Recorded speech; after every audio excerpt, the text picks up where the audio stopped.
Hello, my name is Alejandra Gonzales, and I'm currently working with the International Rescue Committee. My role is an anti human trafficking case worker, and in my role, we provide case management, crisis support, and we help clients to access to multiple stuff like public benefits, receiving legal services, housing, and everything that help them to be stable and to succeed and continue with their lives after passing so many times to very complex traumatic situations. And I believe that the question was from your experience, how's the demand for services such as food or rental or assistance change over time? Well, although I haven't been in the field for decades, I have observed important shifts in the last few years. In the past, refugee serving agencies as us receive multiple new families every day, for example. And now, in some cases, it's closer to maybe one family per month. But at the same time, demand for basic needs such as food assistance or housing support has continued to increase. So, particularly as poverty rates and housing instability rise.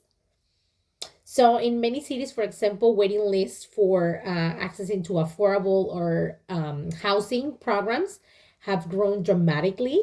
And sometimes reaching to these programs can take you 8, 10, even 15 years. We have seen individuals approved for permanent housing programs who still have to wait for 2 to 5 years before actually receiving a placement.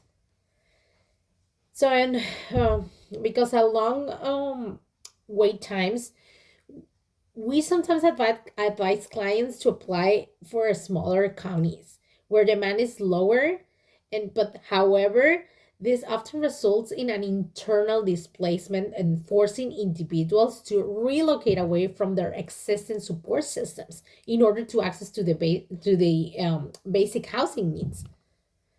And at the same time, with immigrant communities already here, we are seeing like fewer people seeking for services. And this is really important to highlight. It's not because the need disappeared, it's because fear increased.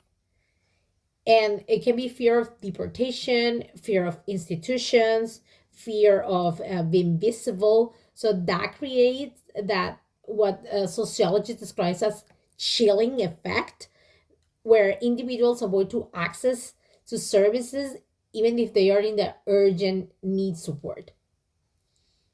Um, Going to question number 3. How have government policies or founding changes influence the way my at least our organization provides support for the community? Well, first of all, our agency depends largely on federal funding tied to refugee admissions. So when admissions drop, funding also drop. And that has real consequences. For example, we have offices closed, we have people got laid off, and programs who are in a pause or reduced significantly. And with this, it demonstrates how like macro level of political decisions directly shape a local service capacity, even when community needs remain the same. And number 4 is, in your opinion, why do you think nonprofit organizations play such a large role in meeting basic needs today? Well, it's simply as the government cannot fully sustain the complexity and intensity of people needs on his own. When you work directly with survivors of war, trafficking, domestic violence, and very high level of trauma, you really deeply understand that the level of support needs to be individualized, trauma informed, and some nonprofits or the majority of the nonprofits are actually trained and uniquely positioned to provide this type of care and assistance. So, in many ways, nonprofits act like a bridge of public policy and life experience.